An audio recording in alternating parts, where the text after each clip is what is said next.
मैं ये वक्फ तरमीमी बिल की मुखालिफत में खड़ा हुआ हूं। किसी एक शायर ने बड़ा अच्छा कहा था, जब भी ज़मीर और ज़र्फ का सौदा हो दोस्तों, जब भी ज़मीर और ज़र्फ का सौदा हो दोस्तों, कायम रहो हुसैन के इनकार की तरह। सर, मैं ये पूछना चाहता हूं आपके जरिए हुकूमत से, एक मुंबई में एक बहुत बड़े दौलतमंद हैं, खोजा बरादरी का यतीम खाना था, उन्होंने 2004 या 5 में 22 करोड़ में खरीद लिया। वो केस सुप्रीम कोर्ट में, क्या आप उनको मालिक बनाना चाहती है लिमिटेशन एक्ट अप्लाई करके? हमको बताइए, हम जानना चाह रहे हैं। श्री असाउद्दीन ओवैसी। बहुत शुक्रिया सर। स्पीकर सर, मैं ये वक्फ तरमीमी बिल की मुखालिफत में खड़ा हुआ हूं। किसी एक शायर ने बड़ा अच्छा कहा था, जब भी ज़मीर और ज़र्फ का सौदा हो दोस्तों, जब भी ज़मीर और ज़र्फ का सौदा हो दोस्तों, कायम रहो हुसैन के इनकार की तरह। सर, ये वक्फ तरमीमी बिल भारत के गयूर मुसलमानों के ईमान पर, इबादत पर एक हमला है। नरेंद्र मोदी की हुकूमत ने इस मुल्क की सबसे बड़ी अक़लियत के खिलाफ एक ऐलान जंग कर दिया, और ये जंग ना सिर्फ मेरे जिस्म पर है, बल्कि मेरी आज़ादी पर, मेरी समाजी और माशी मार्जिनलाइजेशन पर है, मेरी शहरियत पर है, मेरे मदरसे, मस्जिदों, खानखाहों को और दरगाहों को निशाना बनाया जा रहा है। और ये हुकूमत सच्चाई को नहीं बयान कर रही है कि ये तरमीमी बिल से मुसलमानों का तहफ़्फ़ुज़, तरक्की और गुर्बत का खात्मा होगा। ये सरासर झूठ है। सर, अगर आप आइन के आर्टिकल 14 को देखेंगे तो उसमें लिखा हुआ है इक्वल प्रोटेक्शन। अब आप देख लीजिए सर कि हिंदू, सिख और जैन को और बौद्ध को उनके एंडोमेंट में तहफ़्फ़ुज़ मिलेगा, क्योंकि उनका एंडोमेंट बाय यूजर बरकरार है और उनका एडमिनिस्ट्रेशन उनके हाथ में होगा कि गैर हिंदू या गैर उनके मजहब का आदमी दान भी दे सकता है उनके लिए, और एंडोमेंट बोर्ड का तहफ़्फ़ुज़ भी मिलेगा, क्योंकि उसके ऊपर ओवरराइडिंग क्लॉज अप्लाई नहीं होगा, लिमिटेशन का कानून उस पर अप्लाई नहीं होगा। उसके बरक्स ऑपोजिट आप देख लीजिए, मुस्लिम वक्फ को वक्फ बाय यूजर निकाल दिया गया। एक मुस्लिम वक्फ की जायदाद पर कब्जा होगा, लिमिटेशन लगेगा तो जो एनक्रोचर है, जो खाबिज है, वो रातों रात मालिक बन जाएगा और एक गैर मुस्लिम वक्फ बोर्ड को एडमिनिस्टर करेगा। ये आर्टिकल 14 के इक्वल प्रोटेक्शन का वायलेशन। अब आर्टिकल 14 में सर इक्वालिटी बिफोर लॉ भी है, और उसका कैसा वायलेशन हो रहा है कि कोई आर्बिट्ररी स्टेप नहीं ले सकता और कोई भी ऑफिशियल किसी भी तरीके से गलत आर्बिट्ररी फैसला नहीं लेगा। यहां पर आप एक डेजिग्नेटेड ऑफिसर को रखकर वो फैसला लेगा कि ये जायदाद वक्फ की है, गवर्नमेंट की है। क्या ये प्रिंसिपल्स ऑफ नेचुरलिटी के खिलाफ नहीं है जिसका तकर्रुर एग्जीक्यूटिव करती है? ये हमारे theory of separation of powers, Bharat के आइन का बेसिक स्ट्रक्चर का हिस्सा है। क्या इसका वायलेशन नहीं है? सर, आर्टिकल 25 का वायलेशन कैसे है कि आप मुसलमानों से वक्फ बाय यूजर छीन रहे हैं और फिर आप कर्ब कर रहे हैं वक्फ वाल औलाद को, मगर वहीं पर दूसरे धर्म के मानने वालों को उनके मजहब पर चलने की पूरी इजाजत है। लफ्ज जो आर्टिकल 25 में इस्तेमाल हुआ सर, वो इक्वली एंटाइटल्ड, यहां पर मुसलमानों के इक्वल एंटाइटल्ड नहीं हो रहा। अभी हम गृह मंत्री का, वजीर दाखिला का, यहां पर उनका हमने तकरीर सुनी, यहां पर वो ये कहते हैं, वजीर दाखिला, शायद वो कटमुल्ला की जबान ना कह दें, वजीर दाखिला कहने पर वजीर दाखिला ने अपने बयान में कहा कि बोर्ड और काउंसिल जो होगा वो माने वक्फ इस्लाम से अलग है। सर, अगर ये बात सच है आपकी, तो फिर आपको यह कानून बनाने की जरूरत ही नहीं है, आप एक नॉन स्टैट्यूटरी बॉडी बना दीजिए। ये जो कानून बन रहा है ना सर, ये आर्टिकल 26 इसका सोर्स है, और आर्टिकल 26 जब इसका सोर्स है तो आर्टिकल 26 का ABCD क्या कहता है कि रिलीजियस डिनोमिनेशन को अपने मजहब के अफेयर्स खुद चलाना, मूवेबल इमूवेबल प्रॉपर्टी को लेना और एडमिनिस्टर करना। जब हिंदू धर्म को, बौद्ध धर्म को, सिखों को यह राइट दिया गया है, तो आप कैसे मुसलमानों से छीन रहे हैं? तो यह आर्टिकल 26 का ग्रेव वायलेशन है। तो सर, अब वक्फ बाय यूजर का मामला देखिए, मिनिस्टर साहब ने कहा कि एंक्रोचमेंट हो रहा है, 17,000 एंक्रोचमेंट हुए हैं। तो यही नरेंद्र मोदी की हुकूमत ने 2014 में उस वक्त के मंत्री ने एक Waqf properties eviction of unauthorised occupants bill को इंट्रोड्यूस किया। आपने विड्रॉ कर लिया 2024 में उसको। क्यों विड्रॉ किया सर आपने? जब आप मान रहे थे कि एंक्रोचमेंट हो रहा है तो आपने बिल को विड्रॉ कर लिया। अच्छा सर, अब वक्फ बाय यूजर को आपने निकाल दिया। माने कंडीशन क्या लगाए कि अगर उसमें डिस्प्यूट होगा और गवर्नमेंट प्रॉपर्टी होगी। सर डिस्प्यूट तो है। मिसाल के तौर पर मोहिबुल्लाह साहब जिस मस्जिद के इमाम है, पार्लियामेंट के सामने मस्जिद है सर, 123 प्रॉपर्टीज में मस्जिद है, डिस्प्यूट चल रहा है। कल कलेक्टर या डिस्ट्रिक्ट ऑफिसर बोलेगा कि भाई साहब ये गवर्नमेंट प्रॉपर्टी है, स्टिकर लगा दिया जाएगा, मस्जिद बंद, गवर्नमेंट प्रॉपर्टी हो गई। होगी ना सर? अब ये बताइए, आप जब से यहां पर पूरे बीजेपी रूलिंग पार्टी हमको ज्ञान दे रहे हैं कुछ नहीं होगा, कुछ नहीं होगा। मैं दलील के साथ बता रहा हूं आपको, ये मस्जिद दिल्ली गवर्नमेंट बोलती हमारी है, वक्फ दिल्ली वक्फ बोलता हमारी है। तो सर वक्फ बाय यूजर, अगर मैं अपनी गवर्नमेंट के खिलाफ वक्फ बोर्ड वक्फ बाय यूजर इस्तेमाल नहीं करेगा तो क्या है सर? अच्छा, ये अमेंडमेंट जब हो जाएगा तो मुझे कहने दीजिए सर, सिर्फ प्राचीन मंदिरों की हिफाजत होगी, मस्जिदों की नहीं होगी। अब सर आप आ जाइए, अगर डिस्प्यूट मेरा एंशिएंट मॉन्यूमेंट से वक्फ का, एक मिसाल दे रहा हूं, दिल्ली में 172 वक्फ प्रॉपर्टीज एएसआई कंट्रोल में है। मैं तो हार ही गया वो, क्योंकि मेरे पास डॉक्यूमेंट नहीं है। आप कह रहे हैं कि डॉक्यूमेंट चढ़ाओ। अगर मेरा गवर्नमेंट से डिस्प्यूट चल रहा है, मैं तो क्लेम ही नहीं कर सकता, क्योंकि आप जज बनेंगे, आप ही फैसला करेंगे, और जब तक आप फैसला नहीं करते वो वक्फ की प्रॉपर्टी नहीं होगी। वो प्रोविजन डाल दिया आपने। अच्छा, अगर मेरा डिस्प्यूट एनक्रोचर से होगा सर, तो एनक्रोचर में तो आपने तो 107 को डिलीट कर दिया। आप रातों रात खाबिज को, एनक्रोचर को मालिक बना रहे हैं। सर मैं ये पूछना चाहता हूं आपके जरिए हुकूमत से, एक मुंबई में एक बहुत बड़े दौलतमंद है, खोजा बरादरी का यतीम खाना था, उन्होंने 2004 या 5 में 22 करोड़ में खरीद लिया। वो केस सुप्रीम कोर्ट में, क्या आप उनको मालिक बनाना चाहती है लिमिटेशन एक्ट अप्लाई करके? हमको बताइए, हम जानना चाह रहे हैं। और सच्चर कमेटी ने सर 2007 में कहा कि दिल्ली के 123 प्रॉपर्टीज की मार्केट वैल्यू 6000 करोड़ की। आज हम 2025 में आ गए। क्यों आप उन प्रॉपर्टीज के खिलाफ पड़े हुए? 1976 में उस वक्त के वजीर आजम इंदिरा गांधी लेटर लिखा, इसको आप दे दीजिए, मगर आप उसको मानने को तैयार नहीं है। तो सर और एक जो झूठ फैलाया जा रहा है, management, empowerment, efficient development. Sir this bill takes any management from the hands of Muslims, disempowers the Waqf in comparison to any other stakeholder, takes away the efficiency of administration and hampers development. Waqf disempowerment in the name of efficiency, inefficiency is being created. The progress of development from pre-independence till today is sought to be destroyed. Sir अभी हमारे home minister साहब ने फजल पुकाया case का जिक्र किया। Sir मैं आपसे गुजारिश करूंगा कि होम मिनिस्टर जरा अच्छे लोगों को रखकर इंफॉर्मेशन ले। फजल पुकाया का ऑबिटर क्या है? इट इज ऑबिटर, वो रेशो डेसेंडेंटाई नहीं है जो आपने कहा है। अच्छा सर, शेड्यूल ट्राइब के बारे में कहा, क्या शेड्यूल ट्राइब में मुसलमान नहीं होते? शेड्यूल कास्ट में नहीं होता मुसलमान, शेड्यूल ट्राइब में मुसलमान होता। तो क्या आर्टिकल 25 मेरा चला गया, आर्टिकल 26 चला गया, आर्टिकल 14 चला गया, 15 चला गया, 29 चला गया? लक्षद्वीप का एक मुसलमान एमपी है, क्या उसको राइट नहीं है क्योंकि ट्राइबल है?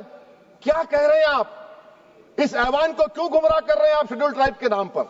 सर और एक चीज जो आपको बता रहा हूं सर, अब आप जब आर्टिकल 26 से मेरा सोर्स है, तो आप सेंट्रल वक्फ काउंसिल में 22 में से 10-11 आप नॉन मुस्लिम को बना सकते हैं। रिलीजन न्यूट्रल आपने कह दिया, और आप बनाएंगे। क्यों बनाएंगे आप? स्टेट वक्फ बोर्ड में 7 नॉन मुस्लिम होंगे और 4 मुसलमान। क्यों होंगे? क्योंकि आप लॉ में 95 में डायरेक्ट मैनेजमेंट में ले सकते 5 साल के लिए। आप वक्फ बाय यूजर को आप कलेक्टर डिस्ट्रिक्ट ऑफिसर बोलेगा ये वक्फ की प्रॉपर्टी नहीं है, तो वो वक्फ बोर्ड खामोश बैठ जाएगा, कुछ एक्शन ही नहीं लेगा, क्योंकि वो आपके प्यादे हैं। अच्छा, जब आप नॉमिनेट करेंगे सर मैं मोदी गवर्नमेंट के खिलाफ नो कॉन्फिडेंस ला सकता हूं, मगर वक्फ बोर्ड का चेयरमैन जो नॉमिनेट होगा उसके खिलाफ नो कॉन्फिडेंस नहीं ला सकते, हम बिल्कुल नहीं ला सकते। क्या मजाक है बताइए आप? ये डेमोक्रेसी है। नॉमिनेट भी स्टेट गवर्नमेंट करेगी, वो अगर डिक्टेटर बन जाएगा जैसा आज भारत में हो रहा है, तो वो भी नहीं हटेगा। कम से कम यहां पर तो इलेक्शन है, वहां पर तो आप 5 साल झेलते रहो उसको। अच्छा सर, अब ये जो क्लॉज 11 और क्लॉज 9 आप 16AA से देखिए, where the qualification of the members of the board has been limited only to 3 categories contained in 14(1)(c). Intention is very clear that the majority is to be packed with non-Muslims. So who will defend my interests, sir? If I cannot depend on the state work board, central work council, which are going to comprise non-Muslims, this in itself is a clear violation of Article 26, 14 and 15, sir. अच्छा sir, CO पहले 95 act में था कि word मुस्लिम, आपने गायब कर दिया उसको। अरे आखिर क्यों इतनी नफरत है आपके लफ्ज मुसलमान से? अच्छा फिर क्या कह रहे हैं आप कि ये भी आर्टिकल 26 का वायलेशन है। सब जितने हिंदू धर्म के प्रॉपर्टीज हैं, सिख धर्म के हैं, बौद्ध के हैं और आपके जैन के, वहां पर उन्हीं के मजहब का ऑफिसर होगा। और कहां पर नहीं होगा? वक्फ बोर्ड में। Waqf board is a pure religious institution, इसको समझने की जरूरत है। तो आप ये कर दे रहे हैं सर। अच्छा सर, आप देखिए, अब आप आ जाइए ये ट्राइब्यूनल पर। मुझे समझ में नहीं आया सर कि हमारे होम मिनिस्टर वजीर दाखिला ने क्या कह दिया कि 2013 में 2013 का जो कानून है वो नहीं बनता तो हम नहीं लेके आते। मैं बड़े अदब के साथ उनसे पूछना चाह रहा हूं कि क्या उस वक्त राजनाथ सिंह साहब, अडवाणी साहब, हमारी लेट सुषमा स्वराज, ये बड़े बड़े नेता यहां बैठे थे? आपने यूनानिमस उस कानून को पास करवा दिया। कीर्ति आजाद थे उस वक्त, अब यहां बैठे हैं वो टीएमसी में। तो क्या आप गलत थे या वो गलत थे? हमको बता दीजिए, आप बता दीजिए। क्योंकि अगर अडवाणी आपके लिए बहुत बड़ा नेता है, मेरे लिए नहीं हो सकते, आपके लिए आपने पद्मश्री दिया उनको। मोहतरमा सुषमा स्वराज की जबरदस्त तकारीर का मैं कायल हूं, वो बैठकर उस 2013 को यूनानिमस पास कर दिए। मुझे कंफ्यूजन है कि क्या अमित शाह, नरेंद्र मोदी बड़े हैं या अडवाणी बड़े हैं? आपके लिए आप तय कर लीजिए। अच्छा सर, आपके tribunal sir, railway Clements tribunal, NGT tribunal, income tax, वैसे 14-15 ट्राइब्यूनल है, हिंदू एंडोमेंट का ट्राइब्यूनल, सबका अपील नहीं होती, रिव्यू होता है। गृह मंत्री सरकार कह रही है कि नहीं, रोक दिए, रोक लगा। कैसे रोक लगाते हैं? रिव्यू और अपील में तो फर्क होता है ना सर। आप ही कह रहे हैं कि पूरे कोर्ट्स में बैकलॉग है और आप अपील कर रहे हैं। अच्छा सर, रिटायर्ड डिस्ट्रिक्ट जज 95 में सिटिंग डिस्ट्रिक्ट जज था, जो एडमिनिस्ट्रेटिव कंट्रोल था सीजीआई साहब, उसको निकाल दिए। अच्छा सर, अब आप अभी हमारे मंत्री साहब ने कहा trust, sir Shri Sai Baba trust 2004, वो ये कहता है जो ऑफिसर उसमें काम करता है उसको साई बाबा का डिवोटी होने चाहिए और उसको डिक्लेरेशन लिख के देना पड़ेगा। यहां पर हो रहा तो यहां पर क्यों नहीं हो रहा? अच्छा सर, आप फिर देख लीजिए, ये आपका हो गया सर। अब अमित शाह साहब ने सेक्शन 2A के बारे में कहा और उन्होंने इस बात का इकरार कर लिया कि दाऊदी बोहरा के लिए यह बनाया गया है। मगर मैं आपके जरिए से गवर्नमेंट से पूछना चाह रहा हूं, आपने तो उस प्रोवाइजो में दाऊदी बोहरा का नाम ही नहीं लिखा, आपने उनको भी थैंक यू कर दिया, उनका नाम क्यों नहीं लिखा आपने? और सर, और गवर्नमेंट क्या कर रही है? आप मुस्लिम समाज में जो बेकार किस्म के लोग हैं उनको एक रास्ता बना रहे हैं, एग्जिट दिखा रहे हैं कि तुम्हें वक्त से बचना है तो तुम्हें ट्रस्ट बना लो। ये क्या कर रहे हैं सर आप? कम से कम उन दाऊदी बोहरा को आप दे देते। अच्छा sir, clause 3V section 36 clause 18 देख लीजिए, oral Waqf, oral appointment has sought to be discontinued even though it is recognized practice in Islam. Muslim personal law is recognized oral waqf and 1937 Shariat Application Act. Sir, आप clause 3(9) पर आ जाइए। 5 साल के लिए मुसलमान, मैं किरण रिजिजू से पूछना चाहता हूं, सर दाढ़ी रखे तो मुसलमान प्रैक्टिसिंग है या क्लीन शेव आपकी तरह है? तो बताइए हमको, प्रैक्टिसिंग क्या होगा? अच्छा, किसी को पकड़ के मॉब लिंच कर दिया और बोले कि JSR का नारा लगाया, और वो JSR का नारा लगाया तो क्या मुसलमान रहेगा? नहीं रहेगा। या फिर देश के प्रधानमंत्री ने कहा था कपड़े देखकर पहचानो, तो क्या कपड़े देखकर आप कह देंगे?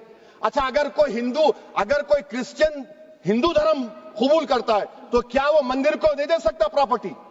फिर भारत के संविधान में आर्टिकल 300 क्यों है सर? राइट टू इक्वालिटी क्यों है? फ्रीडम ऑफ रिलीजन क्यों है? 5 साल कहां से लाएंगे? अच्छा सर, और एक चीज सर, और एक चीज मैं आपको बोल के खत्म कर दूंगा सर। इस बिल में वक्फ औलाद का सर, इसमें आप देखिए clause 432, The creation of Waqf al-Allah shall not result in denial of inherent rights to heirs, including women heirs or the Waqif or any other right of person. Sir, ये article 25 का violation है, शरीयत application act 37 का violation, article 300A का violation है। अच्छा, हिंदू धर्म में सेल्फ एक्वायर्ड प्रॉपर्टी को एक हिंदू, अब उसके फर्ज के 2 बच्चे हैं, वो एक को अपनी पूरी दौलत दे सकता है, कोई रोक टोक नहीं है। वो कहेगा नहीं मैं घर के बच्चों को नहीं दूंगा, मोहल्ले के गरीब को दे दूंगा, वो भी कोई रोक टोक नहीं है। वहां पर आपको बच्चों की फिक्र नहीं है। जब मैं अपनी प्रॉपर्टी को अल्लाह को मालिक बनाकर दे रहा हूं, आप कह रहे बच्चों की फिक्र नहीं है। इतनी मोहब्बत आप बिल्किस बानो से दिखा देते तो आपके लिए दुआएं देती आपके लिए। तो सर आप दूसरी बात आप देख लीजिए सर, आखिरी बात कहकर मैं अपनी बात को मुकम्मल कर रहा हूं सर। नहीं खैर मैं मुकम्मल कर रहा हूं, स्पीकर साहब बहुत टाइम दे दिए। सर आप देखिए, इसमें अमित शाह साहब बोले कि इतनी प्रॉपर्टीज का कब्जा हुआ, चोरी हुई, ये हुआ। सर क्लास 2652A सेक्शन, अगर कोई प्रॉपर्टी बेचता है 2 साल की सजा थी, आपने क्या कर दिया, उसको 6 महीने कर दिया। नॉन बेलेबल था, आपने बेलेबल कर दिया। सेक्शन 40 की बात करते हैं, सेक्शन 40 में सर हमको जो ज्वाइंट वर्किंग कमेटी का जो नोट्स दिए, उसमें मिनिस्ट्री ऑफ माइनॉरिटी अफेयर्स ने कहा कि 30 साल में 515 केसेस सेक्शन 40 के, और सिर्फ 8 लोग कोर्ट को गए। वक्फ यूजर का कानून तेलंगाना आंध्रा में है, सेक्शन 40 का कानून तमिलनाडु 63 है, आंध्र प्रदेश में 43 है। और सर आप डायरेक्शन दे रहे हैं, अच्छा क्लॉज 4218B देखिए सर, आप रूल बना रहे हैं, कोऑपरेटिव फेडरेशन के खिलाफ है, इतना रूल बना रहे हैं। और आखिर में सर मैं आपको बताना चाह रहा हूं स्पीकर साहब, ये बिल का मकसद सिर्फ मुसलमानों को जलील और रुस्वा करना है, मुसलमानों को दूसरे दर्जे का शहरी बनाने का इनका मकसद है। सर अगर आप हिस्ट्री को पढ़ेंगे तो महात्मा गांधी उस वक्त के व्हाइट अफ्रीका में सफेद फार्म अफ्रीका के कानून को महात्मा गांधी ने कहा था कि ये मेरा कॉन्शियंस इसको मानता नहीं है, मैं इस कानून को कबूल नहीं करता हूं। तो महात्मा गांधी ने क्या किया, उन्होंने उस कानून को फाड़ दिया। तो मैं गांधी की तरह इस कानून को फाड़ता हूं। ये अनकॉन्स्टिट्यूशनल है सर। इस देश में झगड़े पैदा करने का काम बीजेपी करना चाहती है मस्जिद और मंदिर के नाम पर, इसीलिए मैं इसका कंडेम करता हूं। और मैं आपसे गुजारिश करता हूं कि मैंने अपने 10 अमेंडमेंट दी है, आप इसको कबूल करिए सर, मुझे बोलने का मौका दीजिए और उस पर डिवीजन का मैं डिमांड भी करूंगा। Thank you sir.